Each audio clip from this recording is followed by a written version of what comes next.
Hi, hello to everyone. First, I'd like to thank you for joining us today and welcoming you to the Riding the Plant-Based Wave webinar.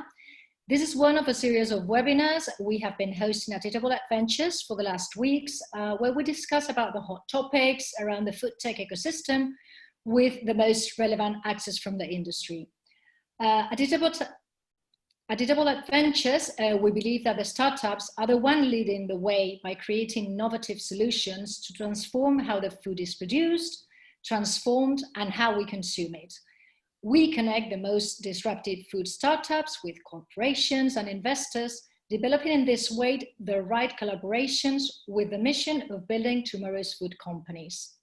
Today, I'd like to thank you, Elizabeth, Nir, and Jose Luis for joining us in this session.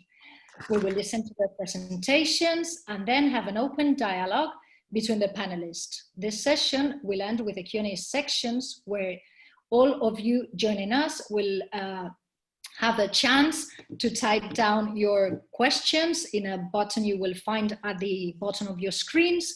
So after the presentation and after this open dialogue, our panelists will be glad to answer all of your questions. Make me do the proper presentations. First of all, I'd like to introduce to Elizabeth Gutschenritter. Elizabeth began her career with Cargill at 2005 and as an associate brand manager. Her first several years with the company were spent within the marketing function, working on the brand and the go-to-market strategies. In 2011, she moved to the case-ready business as a sales manager, and a few years later, she was named commercial pricing and business analytics leader for the same business. Elizabeth took over the role of general manager of the pet business in 2016, and in 2018, Elizabeth was named business lead of retail beef. From August 2019, Elizabeth was appointed as managing director of alternative proteins. Hello and welcome, Elizabeth. Many thanks. Thanks for having me. We will also have with us Nir Goldstein. Nir is the managing director at Israel for the Good Food Institute. Good Food Institute focus on accelerating the penetration of alternative protein technologies to global markets and promotes plant-based, fermented and cultivated meat, eggs and dairy through three programmatic areas: science and technology, policy and corporate engagement. Prior to GFI, Neil worked as a management consultant for startups, investors, food manufacturers, and NGOs. Hi, hello, Nir, and thank you very much for joining us today. Hi, Ita, thank you for having me. And then we will have Jose Luis Caballero, which is CEO of Eatable Adventures. As a founder of Eatable back in 2015, Jose Luis pioneered the nascent food entrepreneurship movement in Europe, which resulted in an emerging ecosystem for new companies that are improving the way we eat. He also led the launch of Gastroemprendedores, which is the largest global network of food and beverages startup founders and entrepreneurs, reaching right now well over 25,000 individuals. Similarly, he launched Food Business Angels, which is the first global network of early stage investors in early stages phases for F&B startups. Prior to his involvement in the food space, he has been active in the innovation and new technologies industry for almost 30 years, working with international corporations such as Cisco, Oracle, BBVA, and Unisys at EMEA and LATAM, New Markets and Emerging Sectors Development Business Director. So thank you very much, Jose Luis, for joining us too today. Thank you. So for today's session, we would like to make the, sorry, I don't know where this is gone. Sorry, okay. We would like to talk a little bit about the context of the traditional protein production, which is no longer sustainable. This has been a discussion going on for a long time. And by 2050, the projected demand for protein is set to double today's numbers. How the plant-based growth is being boosted by this crisis we're suffering of the COVID, Sales are experiencing exponential growth since the beginning of the outbreak all over the world, and startups are fulfilling these consumer needs basically on three main areas: sustainability, nutrition, and convenience and taste. And big traditional companies are actively investing in these new alternative proteins. What we'd like to talk about in this webinar today are topics such as what are the motivations to develop plant-based products, how startups are leading this way in the protein revolution and why, some of the best practice of collaborations between different actors in the ecosystem, and how the pandemic has affected the development of the plant-based trend. So, Nir, you have around 7 minutes for your presentation. And please, I'll let you in.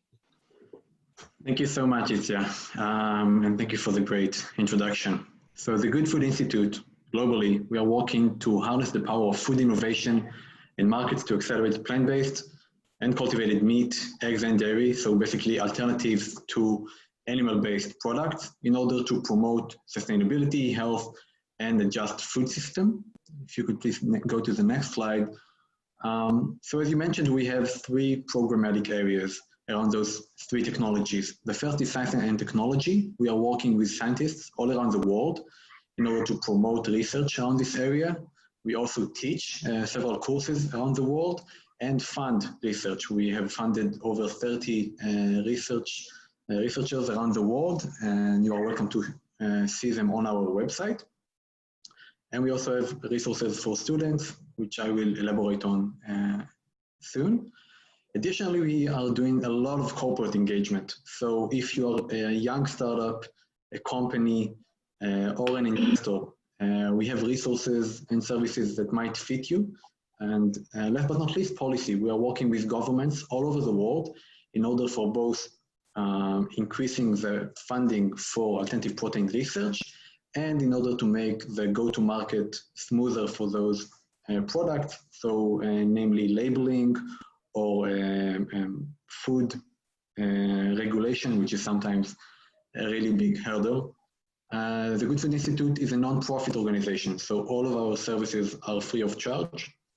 And for the moment, we are located around the world, mainly in the US, but also in Brazil, in India, in Israel, of course, in China, and in Europe, we have branches both in Belgium, in Brussels, and in the UK, in London. If you could go to the next slide, please. Thank you. So if you go to our website at gfi.org, you can find an abundance of resources for all of the audiences that I mentioned. All of them, of course, are free of charge, and we have annual reports on each industry and updates and databases, and basically all you can eat buffet of information about alternative protein.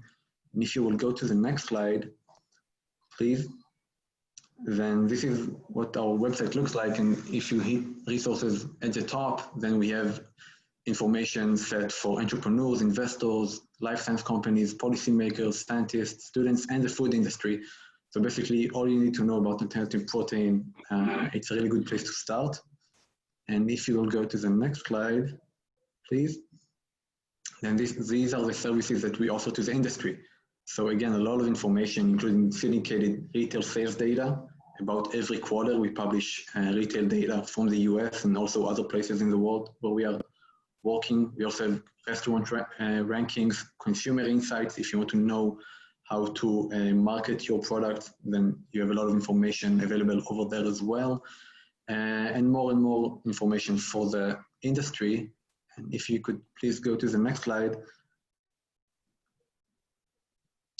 Then if you're a beginner to this field, I highly recommend reading those two publishments by GFI, our annual reports regarding the cultivated meat industry and the plant-based industry, which have all of the information you need about investments, products on the market, regulation, etc.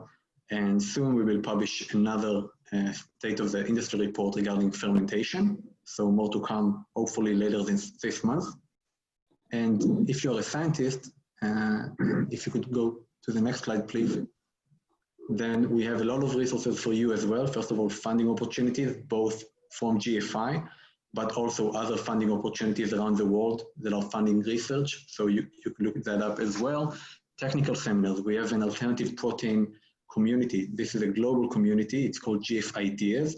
And we have a weekly seminar. We bring the best minds in the world who are doing research or building companies to speak to you. We also have ways for you to communicate with each other. If you are looking to enter this world and have a career in it, or if you're looking for employees, then you can check out the career section in our website. And again, for students, we have a great student guide showing you your way into this field in the academics. And if you can go to the last slide, please. So feel free to reach out to me. This is my email, israel@gfi.org. We also have social media accounts on Twitter, LinkedIn, Facebook, and of course our website. And we will be happy to chat. And thanks again for having me here. Okay, thank you very much, Nir, for all this information you've just provided. So now is the turn to Elizabeth to talk about Cargill. Great, thank you for having me. And you can jump right into the first slide. So Cargill, for those of you that don't know, Cargill is a 150-year-old company, a global company focused in food and agriculture. We have a reputation of being a trusted supplier in the industry. We have been in the ingredient space as well as in protein processing for a long history. Our purpose is to nourish the world in a safe, responsible, and sustainable way. And we really see that as we rally around our protein businesses, we see much to the data that's been provided and that you're well aware of, a growth in protein. So we predict a 70% growth in protein needs over the next 30 years. So as Cargill, we see this as really an approach to protein. So we, as you can see on the slide, talk about an all protein approach, an all protein agenda. So we talk about both animal protein and alternative protein and how we can deliver against this protein gap for the future.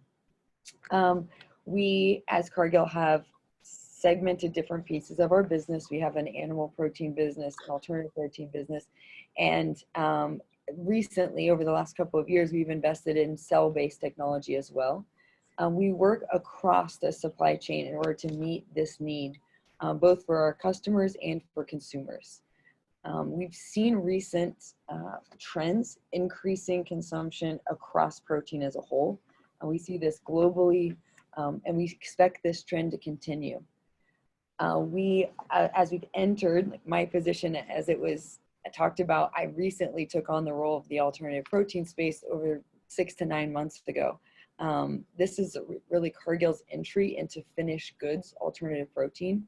Like I mentioned, we've been in the plant ingredient business for a long time, and we continue to invest in our animal and traditional protein processing businesses with over $7 billion invested in those businesses over the last couple of years. You can go ahead and flip to the next slide if that's okay. We really position, and the way we talk about it, like I mentioned, is across the spectrum.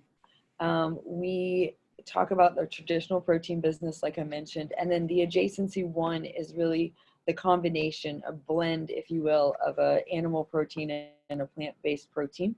This has been around for a while. This category was once dominated by the opportunity to reduce the cost of animal protein, is now blends have kind of transitioned into health and environmental plays, consumer messaging versus just pricing. Adjacency 2 is kind of where a lot of the talk and media attention has gone with plant-based, 100% plant-based. This is really emulating the taste and texture of animal protein and leading a lot of the conversations that we're seeing, and then really moving the category of alternative protein mainstream. I mentioned cell-based. We've made some investments both in Memphis Meat, Aleph Farms, but see obvious technology improvements in cell-based and really excited about that category and where that will go in the future. And then lastly, kind of the non-traditional, the insect-based. Cargill has made investments in this space, but they're largely in feed, not food. So we think about it as we feed the supply chain versus food that we would be producing. You can go ahead and flip to the next slide. really, we understand the growth of alternative protein. For those of you that work in this space, there's an email every day about some new participation, some new things happening. I get them normally from the trade associations once and then 30 other times throughout the day as people see them and forward them to me, thankfully. So lots going on in the space, a very exciting category. We know that globally consumers are trying to get more plant-based food in their diet. We're excited to be a part of that. And we know that this trend is driven by startups. We think about how technology and really the opportunity to kind of activate in a space. And so the excitement that's been generated in plant-based, and both from the consumer and from the industry, is great and exciting for us to see. When we think about the supply chain as a whole of Cargill, we have lots of opportunities in how we would leverage the ingredient or raw material supply with supply chain expertise, production capacity. At Cargill, you know, the opportunity to produce these things at scale, the accessibility of these products is important to us. You can go ahead and flip to the next one. So really, the differentiated, so as we get the question, why Cargill, why participating in this space, we think we're uniquely positioned. We have an integrated raw material supply. We make investments in Purus, which is a leading US supplier of pea protein. We also globally have done work with our China-based pea protein. We have soy and almond and vital wheat gluten and chickpea and several of the, you know, traditional plant-based proteins that we're seeing being used. When we think about production expertise and efficiency is a big piece for us too, as we think about our traditional protein business and the processing capabilities and network and the opportunity to leverage these formulations and technology at scale. From our formulation and R&D expertise, we have more than 1,000 food scientists globally that we engage throughout our businesses, both in, like I mentioned, the formulation, but also in the primary processing of these products. We are the largest ground beef supplier in the world. So we think another way that we're uniquely positioned is as largely these have launched as ground beef mimics in both patties and loaves. Our expertise in the production side of this lends very well to us being able to do supply chain and logistics side of this, getting these products to market. And then lastly, kind of driving success of our customers. Cargill kind of operates behind the scenes as a supplier. Most of our, how we go to market is in private label. And so we work with customers to help differentiate their offerings. And we rarely play, geographically, we play in brands, but largely done in offering differentiated products, differentiated brands to help our consumers versus a global or national brand. You can flip to the next one, which I think is my last slide. But just, yeah, to sum up, we really at Cargill are committed to the growth of protein. Globally, we know that consumers are needing protein and that there's a protein gap in the future. And so we feel a commitment and a responsibility to help fill that gap. And in doing so, both in a traditional animal protein business and operation, but also exploring all the ways that alternative protein can continue to close that gap, whether it be plant-based or cell-based. So that's it. Again, thank you for having me, and I look forward to the questions. Great. Thank you. Thank you, Elizabeth. Now I have a few questions, and this first one goes to you and to Nir. About plant-based proteins and products in general. We know they're booming for a few years now. What are the main motivations, you think, to develop plant-based products? Nir, for instance? Yeah, thanks. So I would divide the motivations to 4. I think it's a huge financial opportunity. There are ecological motivations, health motivations, and animal welfare. And when you look at the financial opportunity here, I think that on average, when you look at what analysts are predicting in this field, is that by 2030, the plant-based market could be about 10% of the global meat market, So that means over $100 billion a year in a 10 years time. And we are seeing it now as well. I think that in the first quarter of 2020, this field drew more investments in the first quarter of 2020 alone than in the whole of 2019. So almost $1 billion in one quarter. This is before the pandemic. And this is because, in part, about a third of consumers around the world, and mainly in Western markets, are considering themselves flexitarians. So they eat plant-based once a month or more, and this is stronger and stronger as the generations evolve. So Generation Z and millennials. And when it comes to ecological factors, and we've all heard of global warming, of course, and the meat industry is contributing at least 14.5% of greenhouse gas pollution. It is a great contributor to water pollution, to deforestation. So that's a great factor as well. And when it comes to health, then pandemics are not a new thing at all in this industry. We've seen avian flu affect markets in the recent years, pig flu. We've heard about antibiotic resistance. About 70% of antibiotics in the world go to the animal farming field, which is creating antibiotic resistance. And last but not least, animal welfare. More and more people around the world are concerned about the way we are treating billions of animals, essentially. Okay, thanks, Nir. You, Elizabeth, what would be the motivations? Yeah, I think from a consumer standpoint, certainly there is the desire for consumers. I mean, there's a consumer pull on the category. I think from a curiosity standpoint, there's certainly some novelty to the category that maybe hasn't been there in the past that the consumer is excited about. We do know that it's not a huge change in consumer eating behaviors. As we think about, 93% of consumers still eat meat. The vegan and vegetarian category maybe isn't growing, but we know that consumers are looking to reduce, some of this consumption. And so I think plant proteins gives a huge opportunity for consumers to, although not have a rigid dietary constraint, kind of do some of the reductions, and certainly the healthful mindset that people are constantly trying to do more and more of. So I think I agree that there's a consumer pull. Also for Cargill, certainly that our customers have pulled us into the category largely as the category continues to develop. We have a lot of these relationships in the retail and food service channels, and as our customers are beginning to carry these products, they naturally come to Cargill as a large supplier to their businesses. And so the efficiency that we can drive in the supply chain and some of the solutions and ingredient supply and those types of things have really been a big motivator for us is, how can we uniquely deliver a solution to our customers? So that's been another thing I'll add. Thank you very much, Elizabeth.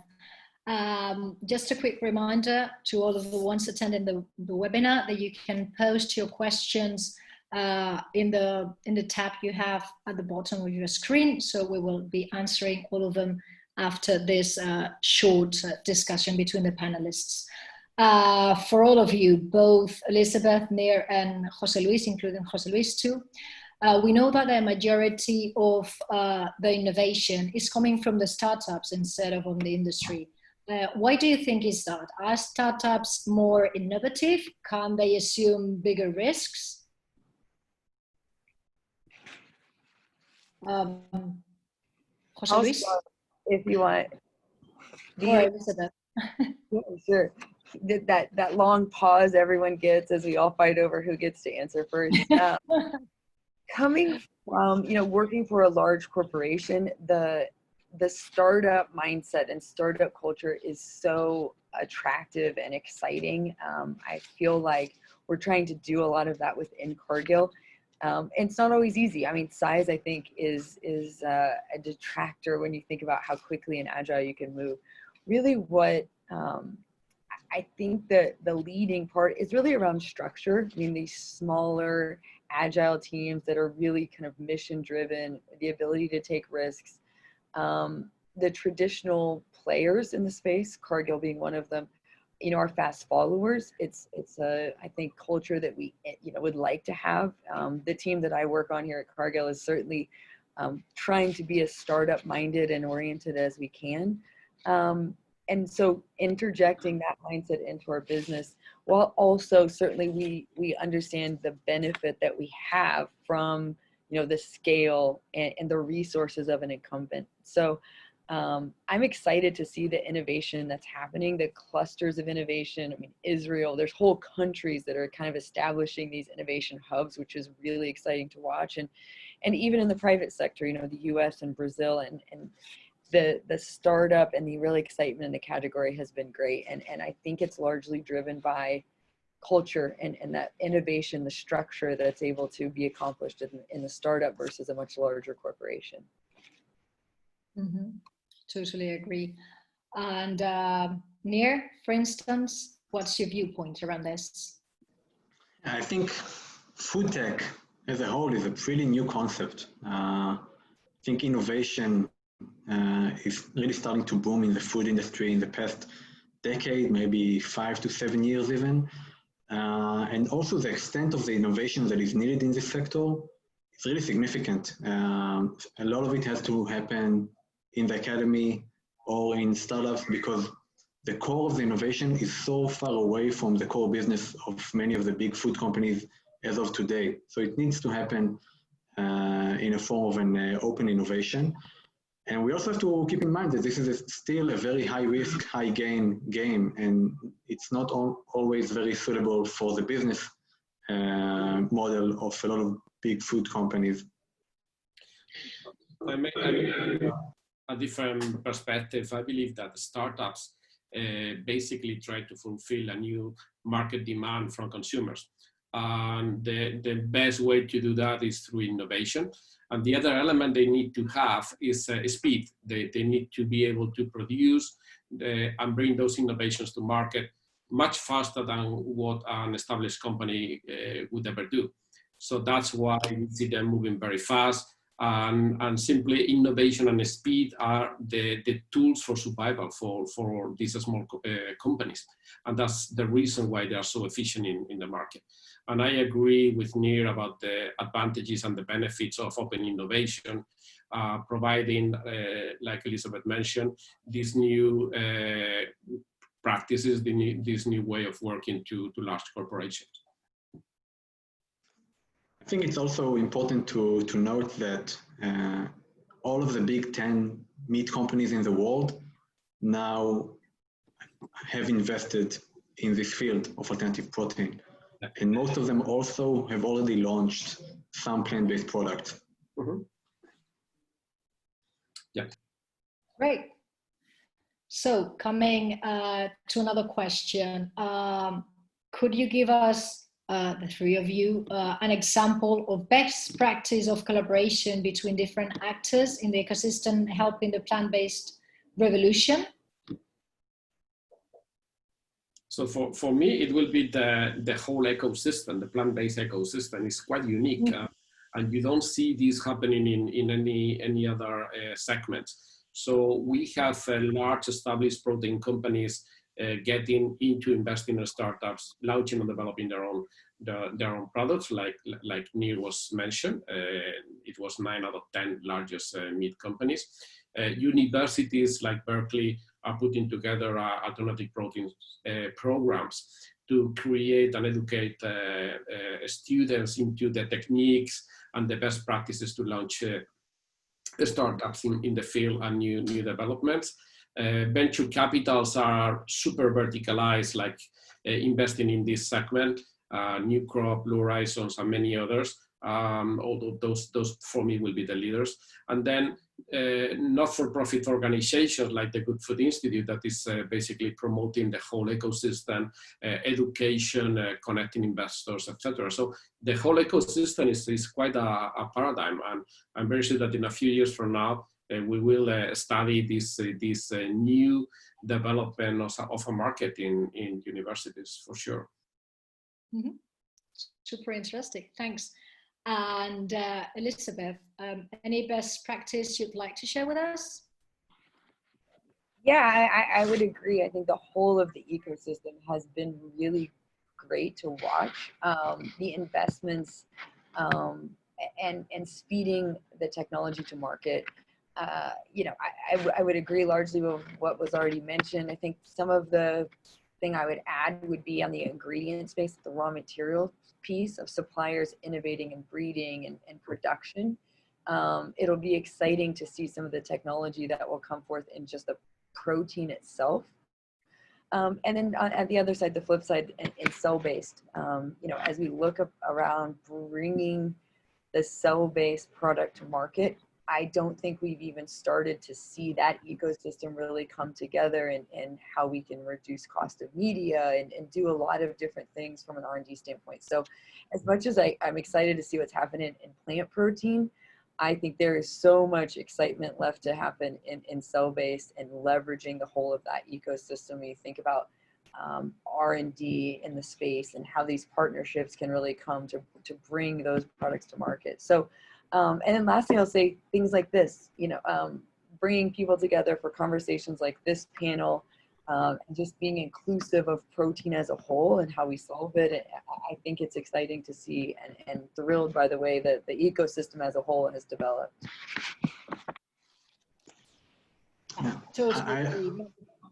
I agree with Elizabeth that we still need to see some improvement alongside cultivated meat.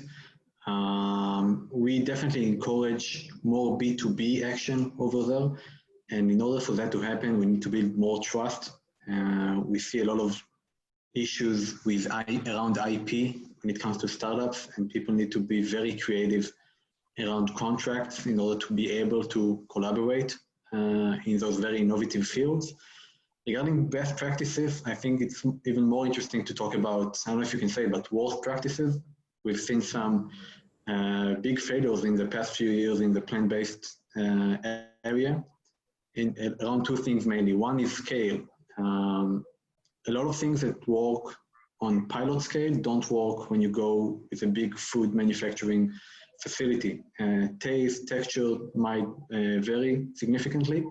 So I really encourage entrepreneurs to focus on how they can scale their innovation very early on and take into account the ingredients and the equipment that they will have once they scale.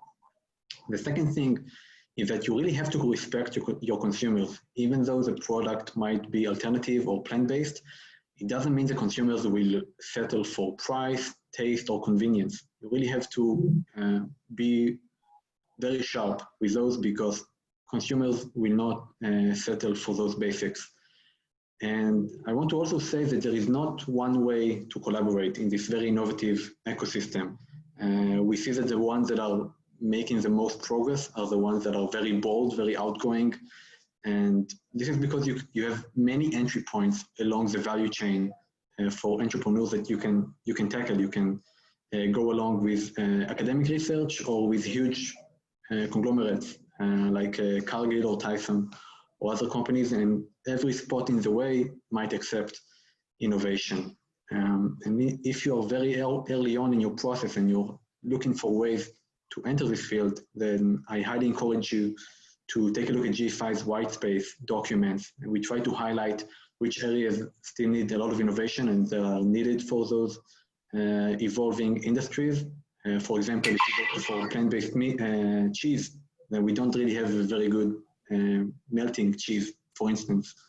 Or if you talk about fermentation, then bioreactors that are easy to maintain. Or if you talk about cultivated meat, growth factors are a really huge part of the price. So there is a lot of innovation that is still needed in those industries. Great, thank you very much, Nir. And I have a last question for this lot. And this question goes for both you and Elizabeth. How has the pandemic affected the development of plant-based trend? We talked about in the very start of this webinar about the boosting of this plant-based products, but how do you think this pandemic has affected to this? Yes, I think we need to be honest. It's a really big tragedy. A lot of people have been hit in Europe, in the US, all around the world. And if you're lucky enough to remain healthy, then business is slowing down and research abilities have slowed down.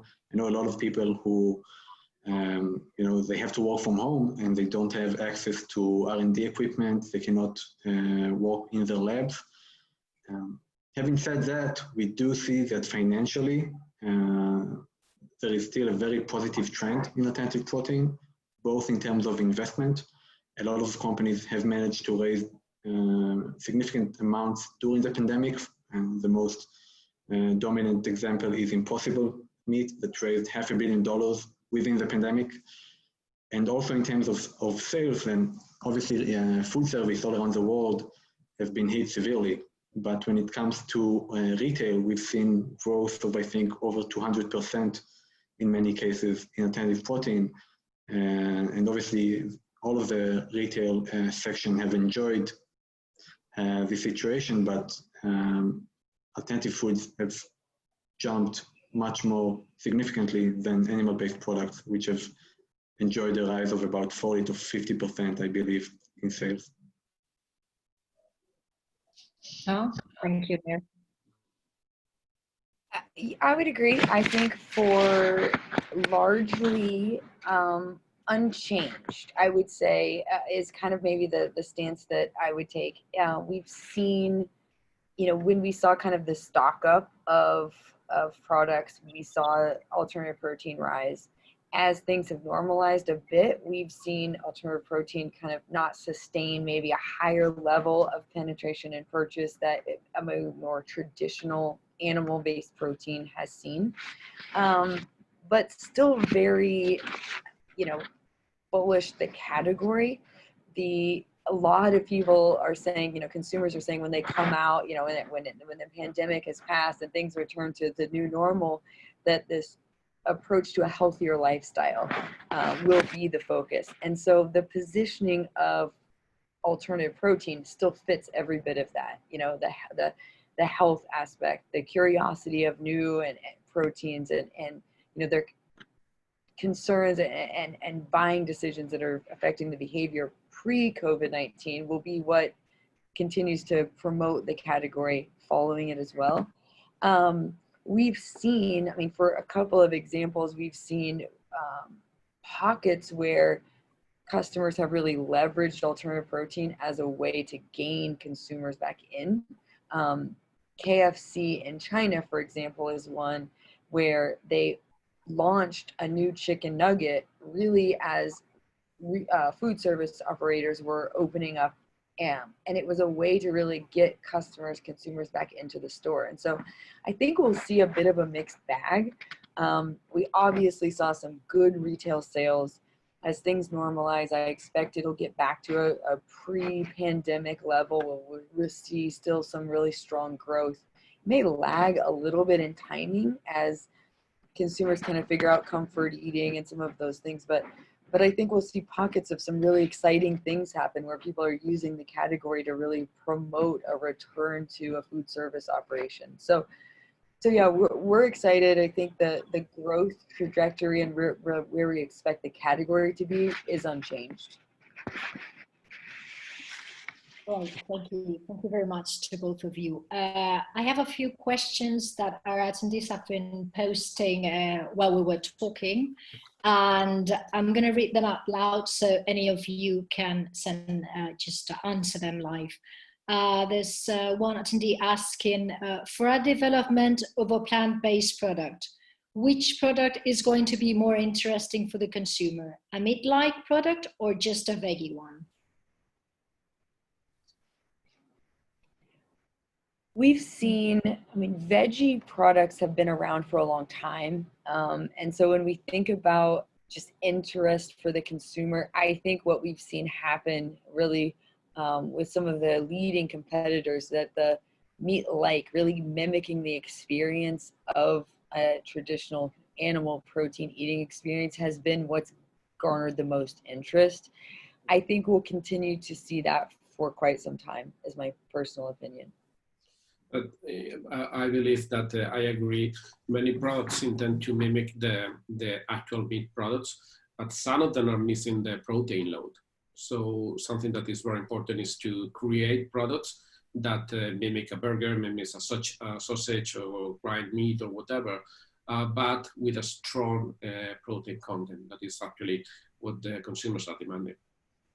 Yeah, I can add some data to this question. So if you look at our retail report from 2019, we have a scale. We call it analog versus non-analog products, where analog products are the ones that are trying to do biomimicry of meat, and companies such as Beyond Burger, Impossible Foods, etc.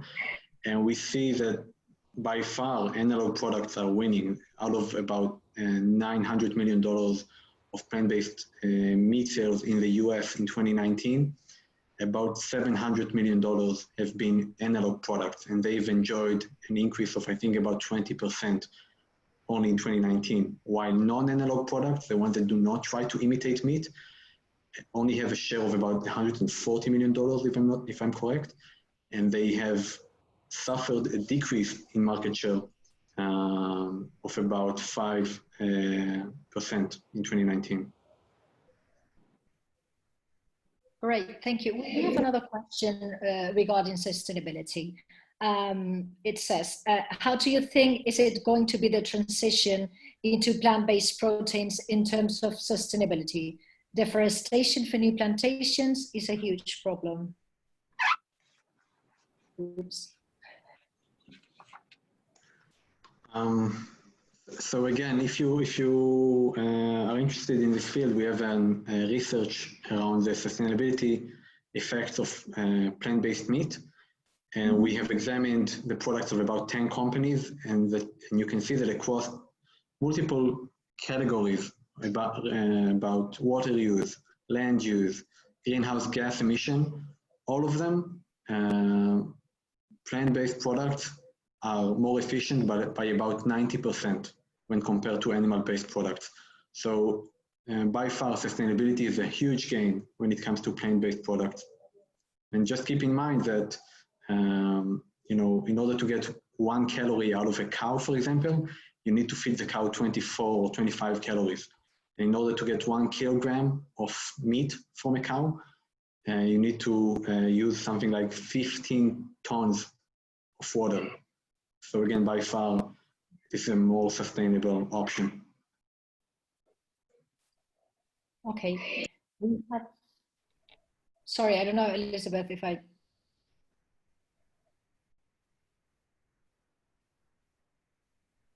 Hello, Elizabeth? Yes, can you hear me? It meant the sound, yeah. but I wasn't making a comment. Okay. I think I can add on to that. I think from a sustainability standpoint, it's everyone's initiative to make products and protein as a whole more sustainable. Huge strides have been made both in animal agriculture, in alternative protein, and improving the sustainability and responsibility of really what we're, you know, the food chain as a whole. I think there's a lot of data to continue to be done on kind of life cycle analysis, and there's mixed data, I think, for a lot of claims that are made, and certainly I think a company like Cargill, it's a core value of ours and a purpose to be more sustainable and continue to push these efforts forward. And so as we, again, though, I'll reiterate the importance of being inclusive of all protein. The protein gap and the protein needs globally can't be solved with just animal protein, nor can they be solved with just alternative protein. And so I think, how do we work together, you know, this idea of the ecosystem and bringing it together for collaboration and best practice sharing, it will be important that we serve to change and drive improvement across the board. Okay. Yep. We have a question regarding cultivated meat now, and is what do you think needs to happen to speed up bringing cultivated meat products to the market? really one of the big things is really just the economics, making sure that the opportunity, I would say from a technology standpoint, kind of being able to produce at scale, and the economics is the big piece. How do we reduce the cost of media to really promote it being accessible? At GFI, we have a very unique point of view where we work with a lot of startups, companies, and researchers and can see from within what they're working on. And it's very sad to say, but a lot of them are working on the exact same things for years and spending millions of dollars on the same challenges. And in order to solve and accelerate the way of cultivated meat to market, we are trying to fund open access research so that all of those entrepreneurs can enjoy the development in research and not try to battle the same fights at the same time, spending millions of dollars. In addition to what Elizabeth said, and that I agree to, I think regulation is a significant hurdle, and we are speaking to multiple governments around the world to see which will be the first one to allow cultivated meat on the market. In the US, the FDA and the USDA are making some progress. I think in Europe, it might be a little bit more challenging. The European regulation is, as you know, more conservative, and we might also see some openings in East Asia. So in my opinion, we are in the moment where everyone is trying to protect intellectual property. And this is basically holding the development and the evolution of the industry. In some industries, when the developers and the people creating products has started to share information, to share products they have been making, and etc., things evolve much faster. So that's something that I believe we'll need in the market to accelerate growth, and it will happen itself. So people at the end will realize that the value is on the upstream and maybe in the low part of the stream. Then there are some things that need to be protected, but the majority is something that can be shared. Okay, thank you, Jose Luis. And what about technology? Someone is asking, and maybe this is for you, Jose Luis, too. What technologies are you hoping to see to unlock great flavor and texture for plant-based meat analogs? Well, the big problem in many occasions is flavor. Many developments really needs the quality, the taste quality to make them strong consumer products. So that doesn't depend on any technology. It basically depends on taste, depends on practices. Some products are being very successful in the market simply because they taste amazing. So that's why people is making them to switch to plant-based, because they find the same flavor. And texture in the plant-based area, I believe that they're very good products in the market with the right texture. Most of them are texturized proteins. In the future with cellular, I believe it's more complex, and you need, that's the point where a lot of developments need to happen to start providing the solid texture and the 3D appeal of a meat product. Nir, Elizabeth, any comments on this? Sure, I think we need to see a lot of development in meat science, for example. This is the first time in history we're trying to build meat bottom up, right? We're trying to build meat from the basic ingredients. And we need to have more knowledge about the structure of meat, about how to create flavors and fragrances that are the same as of meat. How do we create a structure that reacts the same on a pan than a piece of flesh reacts? So again, we need to gather a lot of information in order to allow the technology to try and imitate what we have in meat today.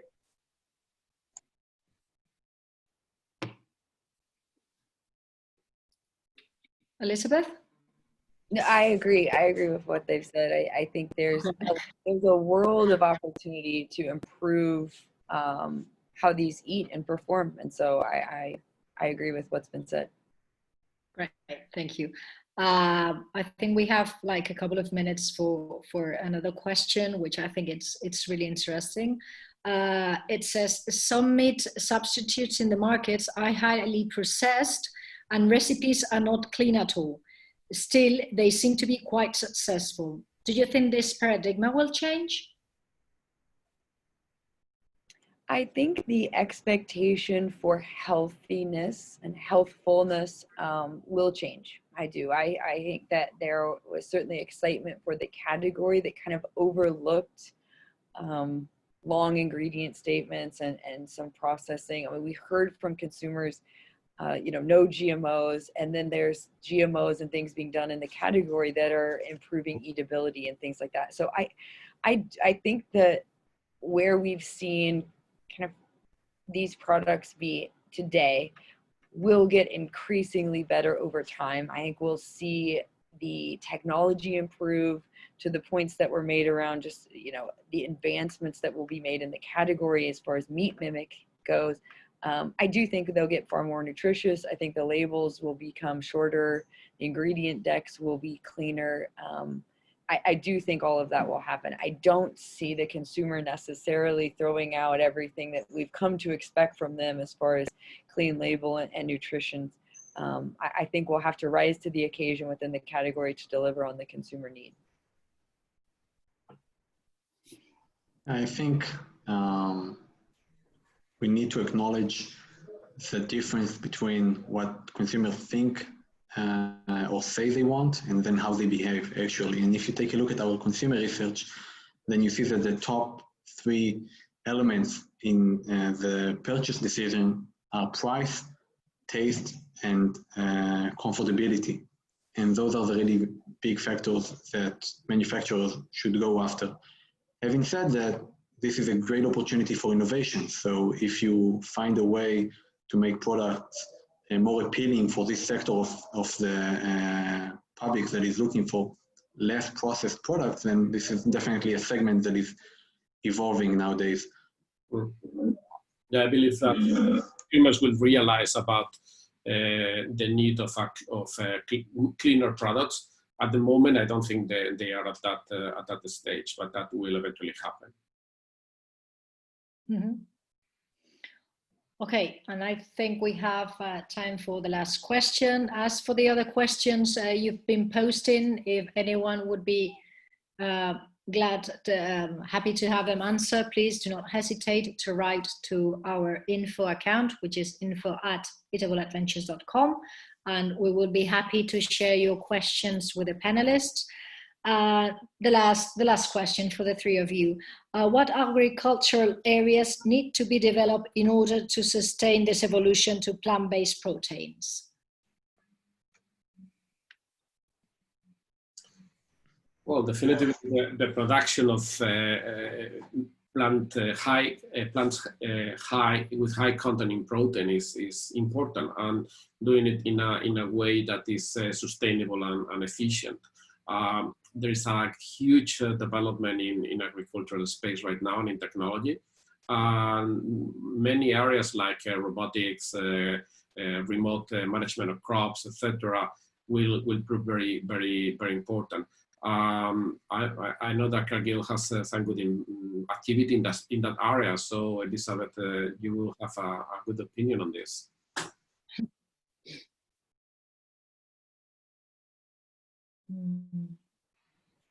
Yes, sorry. We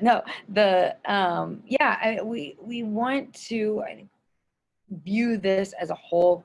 What improvements and evolutions in plant protein? I think you're right. How do we improve the protein content? As we think about protein innovation and technology as a whole, Cargill operates in the ingredient space across the board. And so knowing that some plant proteins lend themselves to maybe the beverage category versus the meat mimic, and being able to do that across the board and how that will leverage different technologies given what finished goods we're looking at. For me, I find crop development very exciting, not only regarding protein content, but also the harvestability of the protein, which is a big challenge and is a big factor in terms of price. But one category that is mind-blowing for me is recombinant protein. And nowadays we know how to teach yeast, but also plants to manufacture or to produce protein or other molecules that are coming from the animal kingdom. So nowadays we have, for the first time in the market in the US, perfect day ice cream. So ice cream that has dairy protein of a cow, but it did not come from a cow. And in Israel, we have a few scientists working on recombinant protein in plants. So imagine, a soy plant that instead of making soy protein is making egg white protein or cow's milk fat. So those are really exciting new developments, and I look forward to seeing them in the market in the next years. Okay, pretty interesting. So thanks to the three of you. Thanks to everyone attending this webinar. Just a sweet reminder that in a couple of weeks, we'll be hosting another one. So please join our social profiles and feel free to send us any questions you might have. Again, thanks for everyone being here this afternoon. Thank you. Yes. Thank you. Thank you. Thank you. And thank you to the two Paulas. Thank you, Nir.